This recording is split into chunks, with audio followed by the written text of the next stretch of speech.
देख रहे हैं वक्त से बोल और मैं हूं आपकी होस्ट मोमिन शहबाज। नजर डालते हैं आज की अहम तरीन खबरों पर।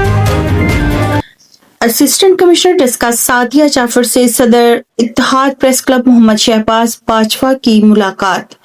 खबर शामिल करते हैं डस्का से हमारे नुमाइंदा मोहम्मद असगर भट्ट की रिपोर्ट के मुताबिक शहबाज बाजवा की मुलाकात के दौरान ईद उल अजहा पर कुर्बानी के जानवरों की आरसी सेल पॉइंट बारे तफसीली गुफ्तगू की गई।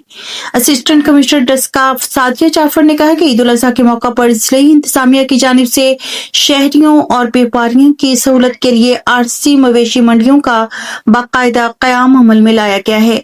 ये मंडियां डिप्टी कमिश्नर सबास्कर अली की खुसूसी निगरानी में कायम की गई हैं, जहां कुर्बानी के जानवर लाने वाले व्यापारियों को तमाम बुनियादी सहूलियत फराहम की जा रही हैं।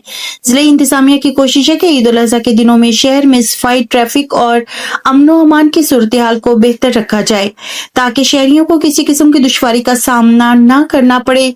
असिस्टेंट कमिश्नर डस्का सादिया जाफर ने व्यापारियों को हिदायत की कि वो अपनी कुर्बानी के जानवर सिर्फ सरकारी तौर पर कायम करदा मवेशी मंडियों में ले जाकर फरोख्त करें।